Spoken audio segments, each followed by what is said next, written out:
Boram stood at the large window of her new office, watching human and Imperial ships work together in orbit around the capital world. 8 months had passed since the Veltar attack. 8 months since the Empire learned that humanity was not just incredibly advanced, but also incredibly kind. The Imperial Senate had argued for weeks after the rescue. Some senators wanted to accept human partnership immediately. Others worried about becoming too dependent on such powerful friends. But in the end, the choice was clear. When beings offer friendship and ask for nothing in return, only foolish people say no. Boram had been chosen as the first Empire human liaison. Her job was to help both peoples understand each other as they began working together. It was the most important position in all of Imperial history. "Ma'am, your visitor has arrived," her assistant announced. He-Jin entered the office with her usual calm smile. She was the human integration specialist assigned to help the Empire adjust to their new partnership.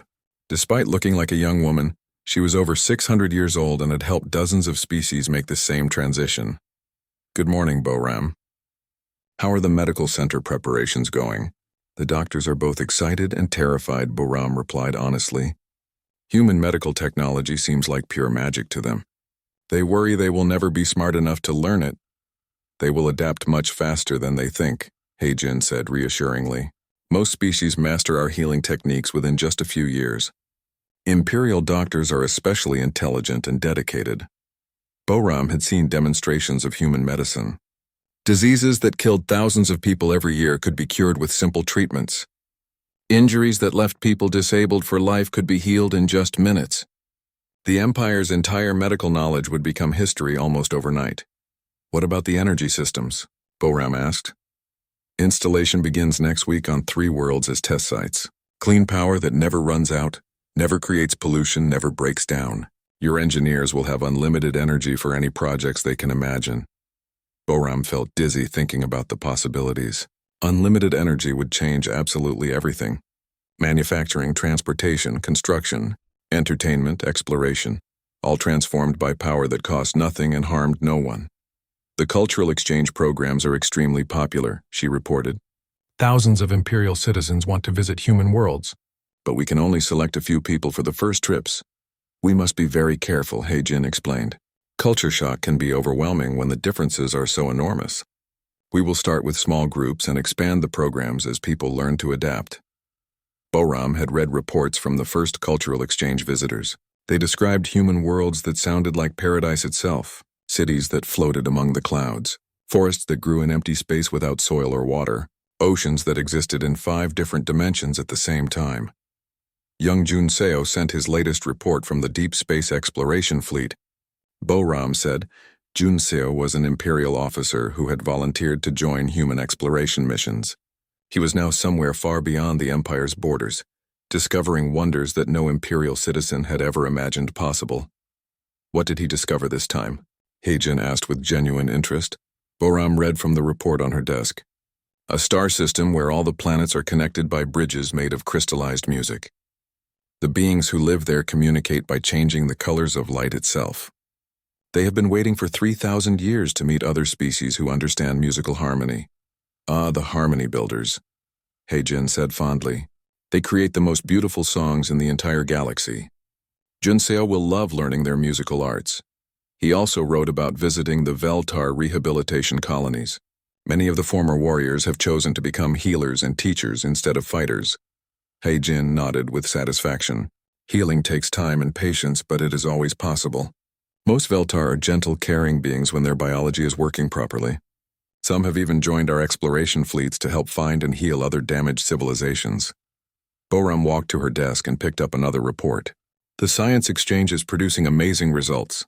Our physicist Na Young is working with human researchers on something called multidimensional engineering. How is she adjusting to human science? She says human technology breaks every law of physics she ever learned. But she is beginning to understand that physics has many more laws than anyone realized. She is incredibly excited about the new possibilities." Na Young's research team was trying to understand how human ships could be larger inside than outside, how human weapons could affect minds without touching bodies, how human medicine could repair genetic damage that had lasted for many generations. "Learning advanced science is always challenging," He-Jin admitted. But Imperial scientists have very strong minds. They will master these concepts eventually. A communication signal chimed softly. Boram answered to find Admiral Dong Hyun appearing on the screen. He was now commanding a joint human-Imperial exploration fleet. Boram, we have encountered something very interesting. A distress signal from an unknown species. They appear to be under attack by ancient war machines. What kind of machines? Boram asked with concern. Very old automated weapons, probably left over from a civilization that destroyed itself thousands of years ago. The machines are still following their original orders to eliminate all life forms they encounter. Heijin moved closer to the screen. Admiral, human reinforcement fleets are already traveling to your position. This type of situation requires very careful handling. What makes it so complicated? Donghyun asked. Those machines are not truly evil, she explained patiently. They are simply following orders given by people who died long ago. We must try to reprogram them instead of destroying them if possible. Boram watched the conversation with growing fascination. The Empire's old approach would have been simple. Destroy the threat and rescue the survivors. But humans looked deeper, always seeking to heal ancient wounds instead of creating new ones. After the call ended, Heijin turned back to Boram. This is exactly why we need partners like your people. Humans sometimes spend too much time trying to heal problems when faster action is needed. Imperial practical thinking balances our desire to help everyone. What do you mean? Boram asked. Sometimes the kindest thing is to act quickly and decisively. Your people understand this wisdom. Together, we make better decisions than either species would make alone. Boram had not considered this before. She had assumed humans were superior in every way, but perhaps the partnership was more equal than it appeared. Speaking of partnership, Heijin continued, we have an important proposal for your government. What kind of proposal? The Galactic Council wants to invite the Empire to join as full voting members. Boram's breath caught in her throat. Galactic Council? Representatives from over 300 species across the galaxy. We meet regularly to discuss threats that affect everyone. Cosmic disasters, ancient dangers, philosophical questions about the future of all life in the universe. 300 species. Boram felt very small again. Most are still developing, similar to your people. But they all contribute something valuable to the Council. Different ways of thinking, unique knowledge, special abilities.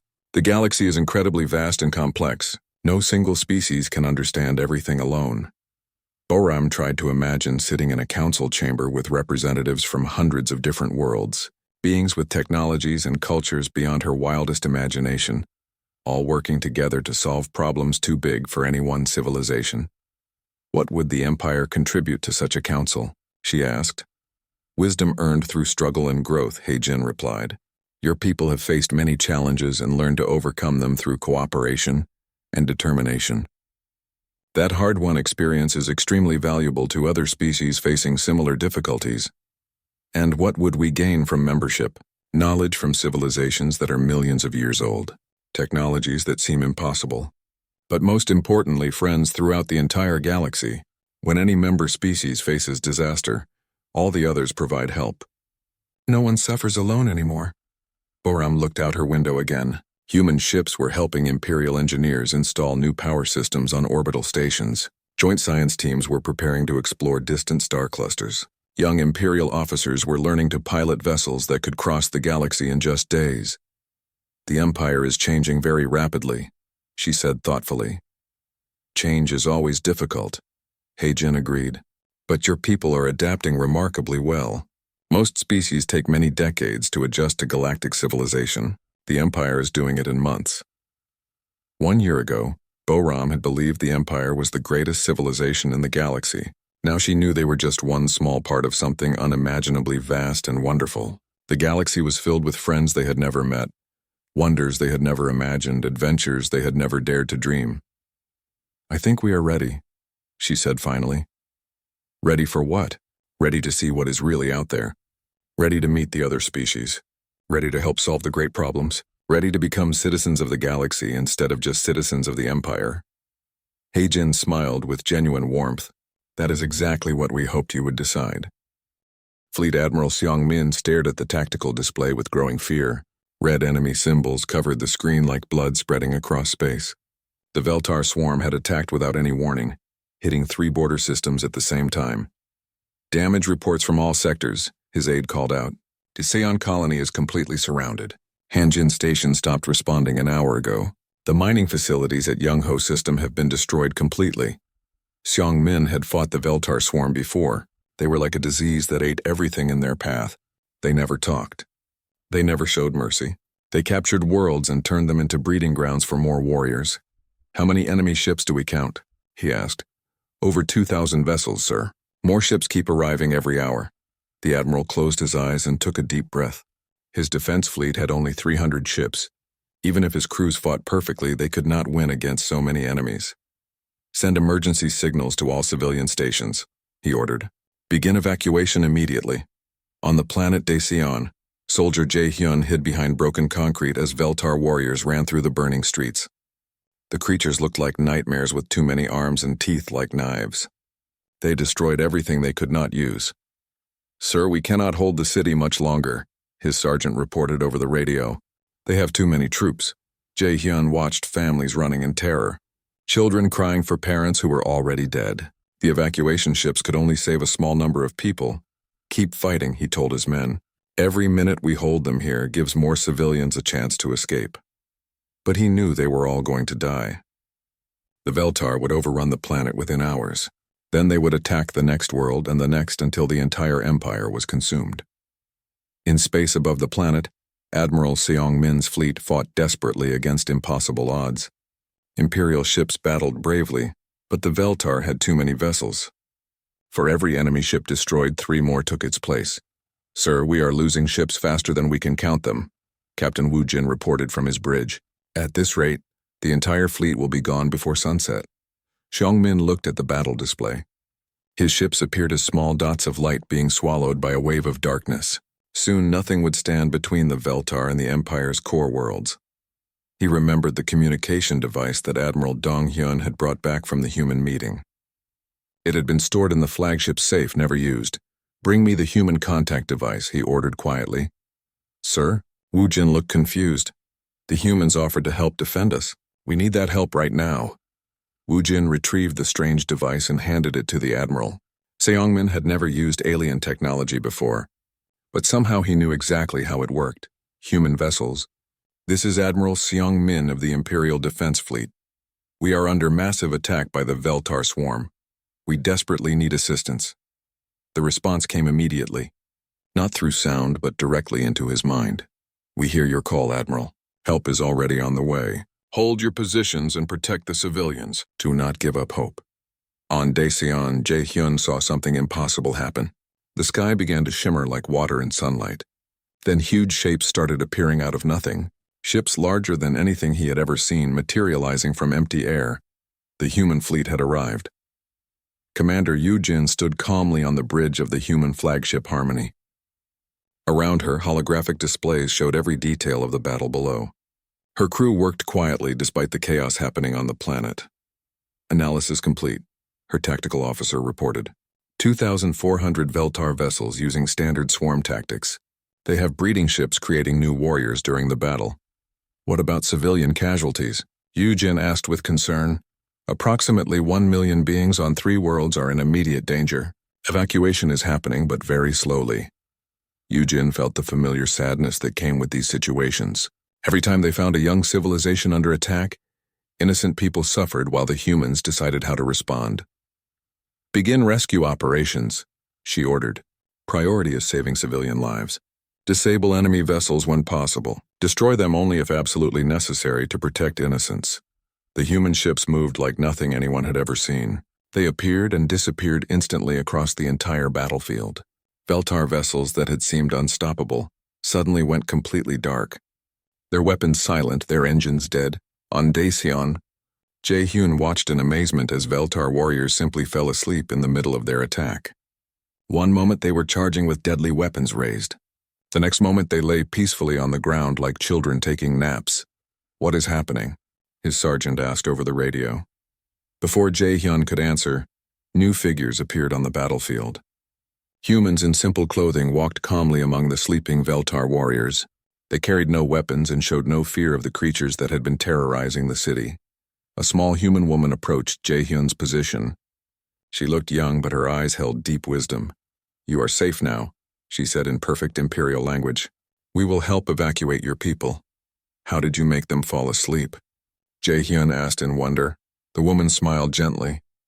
"We convinced their brains that fighting was no longer necessary. They will wake in a few hours with no memory of violence. Many can be healed of the anger that drives their species to war." Behind her, more humans appeared carrying strange devices. They moved among the wounded civilians, healing terrible injuries with tools that worked like magic. Broken bones became whole instantly. Deadly wounds closed without leaving scars. In space, Admiral Seong-min watched the impossible battle unfold. Human ships surrounded entire groups of Veltar vessels. Instead of destroying them, they somehow captured every enemy ship at once without firing a shot. "How are they doing that?" he asked in amazement. "Unknown, sir," Woo Jin replied. "Our sensors show the Veltar ships are undamaged but completely powerless. Their crews appear to be unconscious but alive." A human ship appeared next to Seong-min's flagship without warning. Commander Yoo Jin's image appeared on the Imperial bridge. "Admiral Seong-min, your people fought with great courage. We will handle the remaining enemies. Please focus on rescue operations for your civilians." "What will you do with the Veltar prisoners?" Seong-min asked. "We will try to heal them," Yoo Jin replied sadly. "The Veltar were not always violent creatures. They became this way after their homeworld was poisoned by biological weapons long ago. We can reverse that damage if they are willing to accept treatment. You can cure their need for violence. We can try. Every living being deserves a chance to choose peace over war." On the planet's surface, Evacuation Coordinator Mi-young watched human ships lift entire city blocks gently into the air, moving thousands of people to safety in minutes. What should have taken days was happening in hours. "How many people can your ships carry?" she asked a human coordinator. "As many as needed," the human replied calmly. "Our ships contain more space inside than they appear to have outside. The laws of physics are more flexible than most people realize." Mi-young did not understand the science, but she could see the results. Families that had been separated found each other again. Injured people were healed completely. Buildings that had been destroyed were somehow repaired, as if the attack had never happened. The entire battle lasted only 6 hours. When it ended, not a single Imperial citizen had died. The massive Veltar fleet was captured completely intact, with all crews sleeping peacefully, while human medical teams worked to heal the biological damage that had driven them to violence. Admiral Seong-min met with Commander Yoo Jin aboard the human flagship. The ship's corridors were incredibly vast, filled with gardens and flowing water. Children played in parks that somehow existed inside a warship. "Your ship is like a floating city," he said in wonder. "We spend many years traveling between distant stars," Yoo Jin explained. "Our vessels must be comfortable homes, not just military ships." "How many people live aboard this one ship?" "About 4 million. Including the families of all crew members." Seong-min stopped walking in shock. 4 million people on one ship? Space inside our ships works differently than space outside them. We learned to make rooms larger than the buildings that contain them. They reached the medical bay where Veltar prisoners were being treated. Seong-min expected to see monsters in chains. Instead, he saw beings that looked almost normal, sleeping peacefully while human doctors worked to repair their damaged genetics. "They do not look evil now," he said quietly. "Evil is rarely natural," Yoo Jin replied. "Usually it comes from pain, fear, or biological damage that can be healed. The Veltar became violent because their biology was poisoned centuries ago. Fix the biology and their natural peaceful nature returns. What if some choose to remain violent after treatment? Then we will sadly have to keep them contained for everyone's safety. But we hope most will choose peace when their minds are clear again." As Seong-min toured the incredible human ship, he realized something important. These beings did not just have advanced technology. They had advanced wisdom. They could destroy any enemy completely but chose to heal instead. They could rule the entire galaxy through force but chose to protect through compassion. The neutral space station Harmony Point had never been so busy. Ships arrived every few hours bringing diplomats, scientists, and reporters from across the Empire. Everyone wanted to witness the most important meeting in Imperial history. In-ho checked his notes for the 10th time that morning. As the Empire's chief diplomat, he would lead the formal first contact talks with the humans. 3 weeks had passed since Admiral Dong-hyun's initial meeting. 3 weeks of intense debate in the Imperial Senate about what to do next. Sir, long-range sensors detect something approaching, announced Lieutenant Kyung-soo. In-ho looked through the station's main viewing window. At first he saw nothing but empty space. Then something incredible happened. A massive shape simply appeared as if it had always been there. The human ship was enormous, at least 10 times larger than Harmony Point itself. Where did it come from? In-ho asked in amazement. Unknown, sir. One moment our sensors showed empty space. The next moment that giant ship was there. We never detected it approaching. The human vessel moved slowly toward the station despite its huge size. It positioned itself with perfect precision and extended docking tubes that connected gently to Harmony Point's ports. They are requesting permission to board, the station commander reported. Grant permission immediately, In-ho replied. The first human to board was a woman who appeared to be in her 30s, but her eyes looked much older, filled with wisdom that came from centuries of experience. She wore simple clothing and moved with quiet confidence. Greetings, I am Da-yoon, ambassador of the Human Collective. Thank you for inviting us to meet. Behind her came several other humans. A tall man named Min-soo who smiled warmly at everyone. A woman called Eun-ji who carried strange devices that seemed to glow softly. All appeared friendly and peaceful. In-ho bowed formally in the imperial manner. Welcome to Harmony Point. I am In-ho, chief diplomat of the Kathavar Empire. We are honored to meet with you. The honor is entirely ours, Da-eun replied politely. We have watched your people develop for many decades. You have grown into a civilization we are proud to know. They gathered in the station's largest conference room. In-ho had prepared dozens of questions following proper diplomatic procedures. But Da-eun's first words made all his preparations useless. Before we begin our discussions, you should know that I am 437 years old. Silence filled the room. In-ho stared at Da-eun's young face. She looked barely older than his own daughter. 400 years, he managed to say. Human medical science can extend life far beyond what your people currently experience. Eun-ji explained gently. Most humans live for many centuries. Some have lived for over 1,000 years. Kyung-soo dropped his recording device. 1,000 years?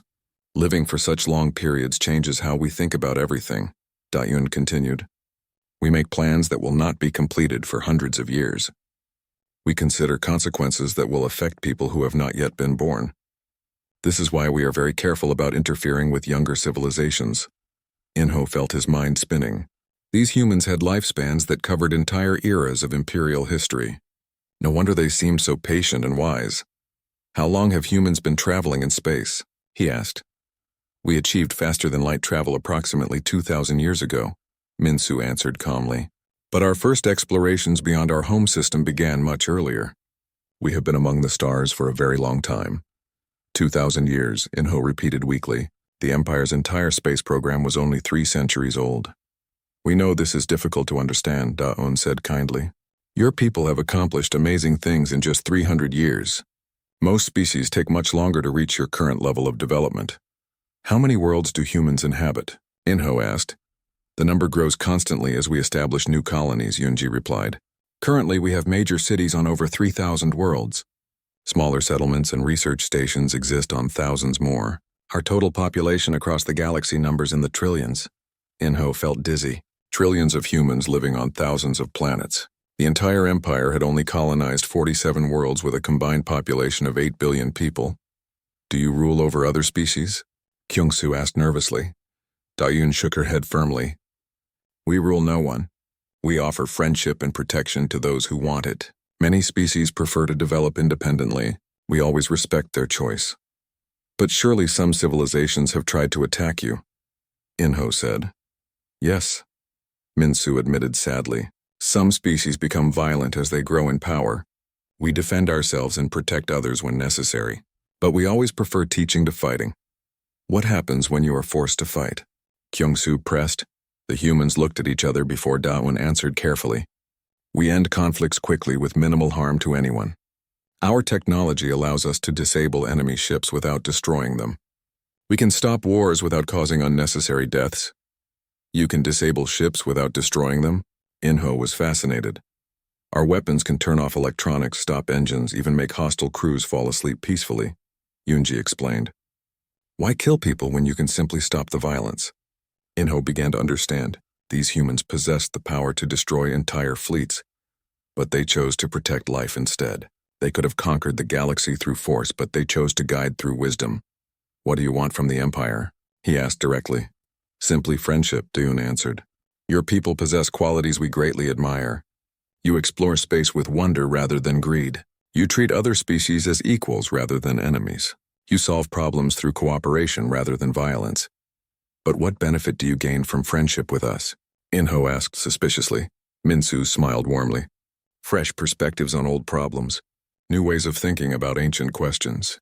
Different approaches to challenges we have faced for centuries. Each species sees the universe differently. Working together makes everyone wiser. What would this friendship involve? Kyungsu asked. That depends entirely on what your people want, Daun replied. We can share some technologies that would improve life throughout your empire. Medicine to cure diseases that currently kill thousands. Energy sources that never run out or cause pollution. Transportation methods that make traveling between stars as simple as walking between rooms. Inho's imagination raced. Such technologies would transform imperial civilization completely. No more energy shortages. No more incurable diseases. No more months-long journeys between worlds. What would you ask in return? He asked carefully. Nothing at all, Daun said simply. Gifts given freely create friendship. Friendship builds trust. Trust makes the galaxy safer for everyone. There must be conditions, Inho insisted. Only one, Minsu said seriously. Use the knowledge responsibly. Advanced technology in the hands of unwise leaders can destroy entire civilizations. We have seen it happen many times. What if we refuse your offer? Kyungsu asked. Then we return to quiet observation, Daun answered without any hint of disappointment. We will continue protecting you from external threats. But we will not interfere with your natural development. Inho considered this carefully. The humans offered incredible gifts with no strings attached. They had watched the Empire for decades without interfering. They possessed the power to rule the galaxy, but chose to protect it instead. Why do you help other species? He asked. Daun was quiet for several moments. Long ago we were young and foolish like many species. We made terrible mistakes. We almost destroyed ourselves multiple times. If we had been completely alone in the universe, we might not have survived. Someone helped you? Inho asked with surprise. Not directly. But we found evidence of older civilizations that had faced similar challenges. Learning from their successes and failures helped us find better paths forward. And now you do the same for others, Kyungsu realized. We try our best, Minsu said humbly. The universe is vast and beautiful, but it can also be very dangerous. Young civilizations face many threats that are too large for any single species to handle alone. What kind of threats? Inho felt suddenly cold. Unji's expression became serious. Ancient machines that awaken and attack everything nearby. Forces that consume entire star systems for fuel. Species that have been corrupted by their own technology. Cosmic disasters that can destroy whole regions of space. The galaxy is not always a peaceful place. But together, civilizations can face any challenge, Dayan added hopefully. Cooperation makes everyone stronger than they could ever be alone. Inho looked around the room at his fellow diplomats. Their faces showed amazement, excitement, and some fear. These humans offered wonders beyond imagination, medical advances that could eliminate death from disease, technology that could provide unlimited energy, protection from cosmic threats the Empire had never even imagined. I must discuss this with my government, Inho said finally. Of course, Daun replied patiently. This decision will affect every person in your empire for generations to come. Take as much time as you need to consider all possibilities. How long will you wait for our answer? Dayan smiled gently. We have learned great patience over the centuries. A few months or even years is nothing to us. We will wait as long as necessary. Admiral Dong Hyun stood on the bridge of his flagship, watching the stars ahead. His investigation fleet had been traveling for 3 days to reach the border, where the mysterious ships waited. 20 Imperial vessels surrounded his command ship. It was the largest diplomatic force the Empire had ever assembled.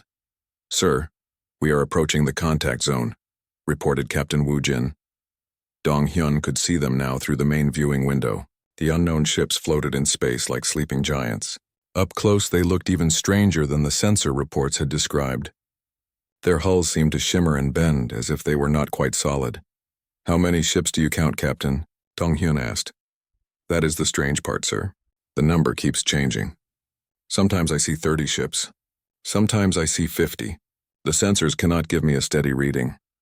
Yejin looked up from her science station. She was the fleet's best xenobiologist and had studied every known alien species. Admiral, these ships are using technology we do not understand. They seem to exist in more than 3 dimensions. Dong-hyun had commanded first contact missions for 15 years. He had met dozens of alien species, but nothing had prepared him for this. These beings could make their ships flicker in and out of reality. Try to communicate, he ordered. The communications officer sent standard greeting messages on all frequencies. The response did not come through the radio. Instead, words appeared directly in everyone's mind.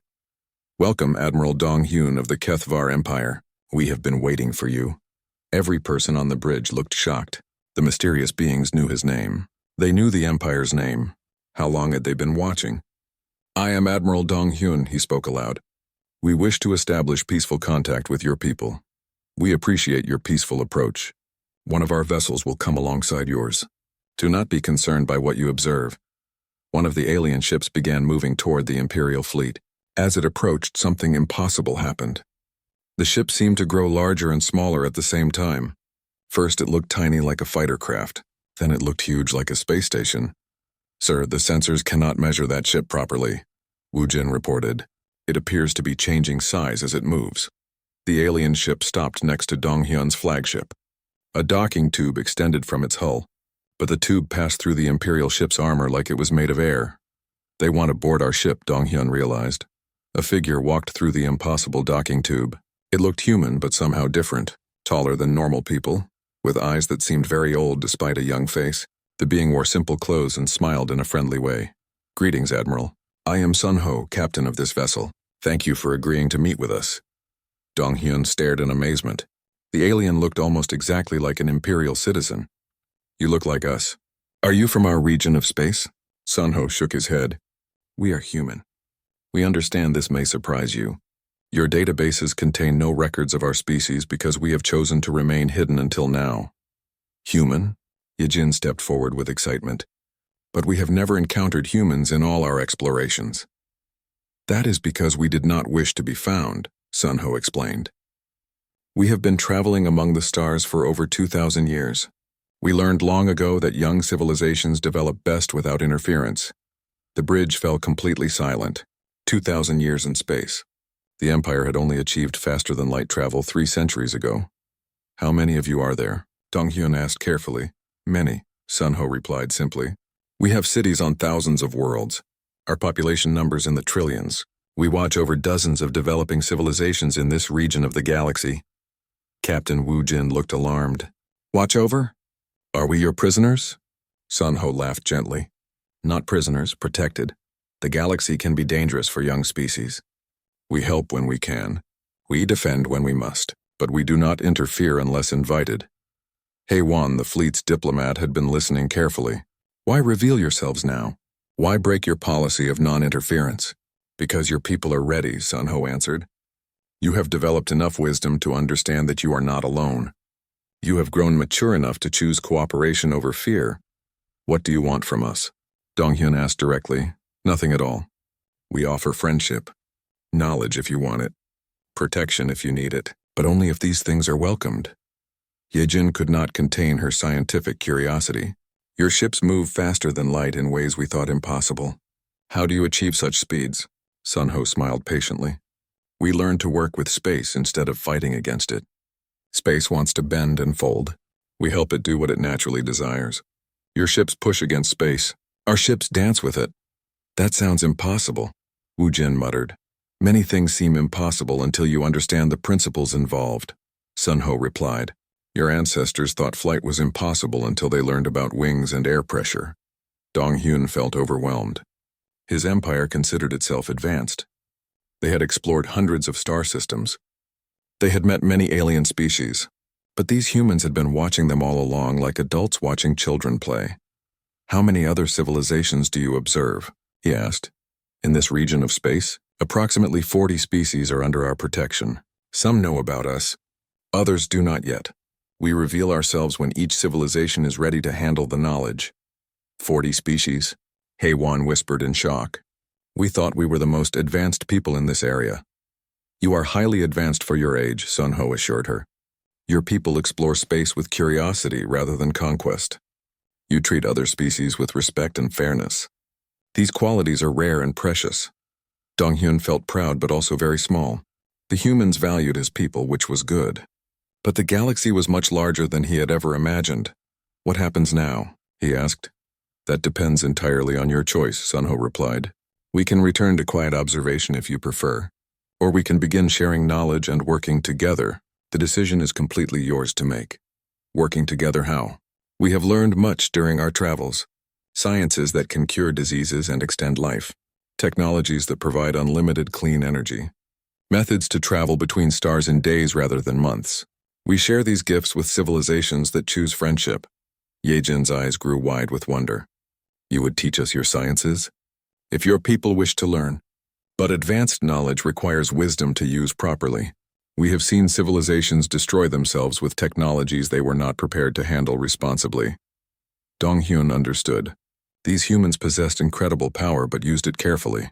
They could have conquered the entire galaxy, but instead they chose to protect and guide younger species. I must report this to my government, he said. Of course. This decision will affect your entire civilization for generations to come. Take as much time as you need to consider all possibilities. How long will you wait for our answer? Sun Ho smiled. We have learned patience over many centuries. A few months or even years means very little to us. We will wait as long as necessary.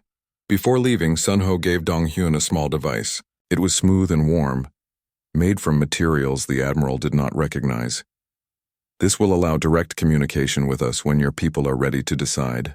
But understand that once you call, everything changes. Your civilization will need to grow quickly to keep pace with the new knowledge and responsibilities that will come. After Sun Ho returned to his ship, the bridge remained quiet for a long time. Everyone stared out at the human vessels floating peacefully in space. Ships that could travel faster than thought. Ships that had been watching the Empire for decades without being detected.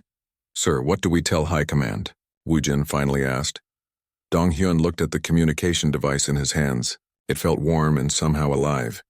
We tell them the truth. The galaxy is far stranger and more wonderful than we ever imagined. And we have been offered a chance to see wonders beyond our wildest dreams. He thought about his people back home. They believed the Empire was powerful and advanced. Soon they would learn they were like children taking their first steps into a vast universe filled with ancient wisdom and impossible technologies. The humans waited patiently at the border, ready to welcome the Empire into a larger community of civilizations, or ready to fade back into the shadows if the Empire chose to continue developing alone. Either choice was acceptable to them. But Dong-hyun hoped his people would be brave enough to reach for the stars that the humans offered to show them. Commander Hyunwoo was drinking his morning coffee when the alarm started screaming.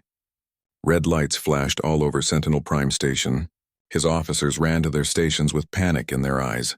Sir, we have a problem, called So Young from her sensor station. Her voice was shaking. Hyunwoo put down his cup and walked quickly to the main screen. Numbers were flashing everywhere. Speed readings that made no sense. Energy signatures unlike anything he had seen in 20 years of service. What am I looking at? He asked. Unknown contact, sir. It just appeared out of nowhere. Look at these speed readings. The numbers on the screen kept climbing higher and higher. No ship could move that fast. The fastest Imperial ships could barely reach 1/10 of these speeds. Check the equipment, Hyunwoo ordered. These readings cannot be correct. Taemin ran full diagnostics on all the sensors. He checked every system twice. Sir, all equipment is working perfectly. These readings are real. Hyunwoo stared at the screen. Something was out there moving faster than physics allowed. Something that should not exist. Can we see it visually? He asked. So Young switched to the optical cameras. Far in the distance, a small dot moved across the stars. But as they watched, the dot grew larger. It was coming toward them at incredible speed. Magnify, Hyunwoo said. The image zoomed in. What they saw made everyone gasp. It was definitely a ship, but unlike any design in their databases, long and smooth with strange curves that seemed to bend light around them. No Empire ship looked like this. No known alien ship looked like this. Run it through the identification system, Hyunwoo commanded. The computer searched through millions of ship designs from every known species in the galaxy. After several minutes, it displayed a simple message. No match found. That is impossible, Taemin whispered. We have records of every spacefaring species. Apparently not all of them, Hyunwoo replied grimly. He walked to the communication station where Ji-Hae was already working. Try to contact them. Use all standard frequencies. Ji-Hae sent greeting messages in 50 different languages. She used universal mathematical signals. She tried emergency codes and trade requests. Nothing worked. No response, sir, she reported. But something strange happened when I sent the first message. What kind of strange? The ship changed direction. It was heading toward the galactic rim. Now it is coming straight toward Empire space. Everyone looked at the tactical display. The mysterious ship had indeed turned toward them. It was still impossibly fast, still completely unknown, and now it was heading directly for the heart of their civilization. Sir, we need to report this to High Command, suggested Taemin. Hyunwoo nodded and opened a channel to Admiral Sung-ho at Empire Central Command. The Admiral's tired face appeared on the screen. This better be important, Commander. I have 3 fleet exercises to oversee today. Sir, we have detected an unknown vessel of completely alien design. It moves at impossible speeds and shows no match to any known ship type. It changed course toward Empire space after we attempted contact. Admiral Sung-ho looked annoyed. Unknown vessel? Commander, space is full of modified ships and experimental designs. Pirates love to fool sensor operators with fake readings. Sir, with respect, this is not a pirate trick. The ship is moving at 10 times the speed of our fastest vessels. No known technology can achieve these readings. The Admiral laughed. 10 times faster? Commander, check your equipment and stop wasting my time with sensor ghosts. The communication ended abruptly. Hyunwoo stared at the blank screen, feeling frustrated and worried. Sir? So-young called urgently. You need to see this right now. Hyunwoo hurried back to her station. The tactical display now showed multiple contacts. Not just one ship anymore. 5 ships flying in perfect formation. When did the others appear? He demanded. Just now, sir. They seemed to materialize out of empty space. 1 second nothing was there. The next second, 5 ships in formation. The ships moved together like dancers. They changed positions without slowing down. They turned in ways that should have crushed any crew from the acceleration forces. No biological crew can survive those maneuvers, Taemin said. Those ships must be automated, but Ji-Hae shook her head. I am detecting faint life signs from all 5 vessels. Weak signals, but definitely organic life forms. What kind of beings can survive forces like that? Hyunwoo wondered aloud. The mysterious ships continued their impossible dance through space. They moved closer to the Empire border with each passing hour. Their formation never wavered. Their speed never decreased. Sir, I am recording everything, So-young reported. Full sensor logs, visual recordings, energy spectrum analysis. High Command will have to believe this evidence. Hyunwoo compiled all the data into a complete report. Video footage of the ships, detailed sensor readings, technical analysis from his best officers. He sent everything to Admiral Sung-ho with an urgent priority flag. The Admiral called back within minutes. His face was pale and serious now. Commander, I have reviewed your data. Are you absolutely certain these readings are accurate? Yes, sir. Triple-checked by my entire crew. How many ships are we dealing with? 5 confirmed, sir. But they seem to appear from nowhere. There could be more. Admiral Sung-ho was quiet for a long moment. Continue monitoring. Record everything. Do not attempt further contact without authorization. I am sending reinforcements to your position. After the Admiral signed off, the bridge fell silent. Everyone understood the implications. These unknown ships possessed technology far beyond anything the Empire had ever encountered. They moved like ghosts through space. They appeared and disappeared at will, and they were heading toward populated Empire worlds. Over the next several hours, more ships appeared, sometimes one at a time, sometimes in groups. All had the same impossible speed. All had the same unknown design. By evening, So-young had counted 27 vessels spread across a wide area of space. Sir, Ji-Hae announced suddenly, I am receiving a transmission. Everyone gathered around her station. The message came through on frequencies that should not have worked. The language was completely unknown, yet somehow the computer was translating it automatically. Greetings, Watchers of the Void. We see you watching us. Do not fear our presence. We come with peaceful intentions. The room was completely quiet. These beings could communicate. They knew the Empire was observing them, and they claimed to come in peace. How is the computer translating their language? Taemin asked in wonder. I do not know, Jihi replied. The translation protocol should not work with completely unknown languages. Another message arrived quickly. We have observed your people for some time. You show great promise as a species. We wish to establish contact. Hyunwoo felt his world spinning. These mysterious beings had been watching the Empire. For how long? What did they want? And how had they remained hidden until now? Sir, should we respond? Jihai asked. Hyunwoo thought carefully. Admiral Sung-ho had ordered no further contact. But these beings were being polite. They asked for communication instead of demanding it. They claimed peaceful intentions.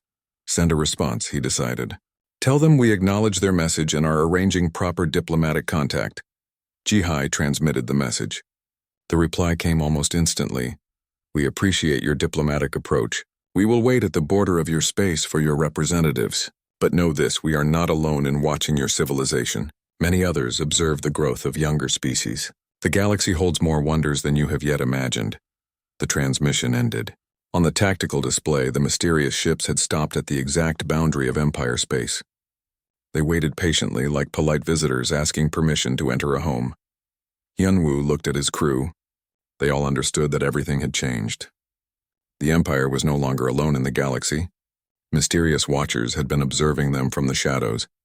Beings with impossible technology and unknown motives had revealed themselves. The ships waited at the border, silent, patient, peaceful, if their words could be trusted. But their very existence challenged everything the Empire thought it knew about the universe. The galaxy had just become a much larger and more mysterious place. And somewhere in the darkness between stars, other watchers continued their ancient vigil over the growing civilizations below.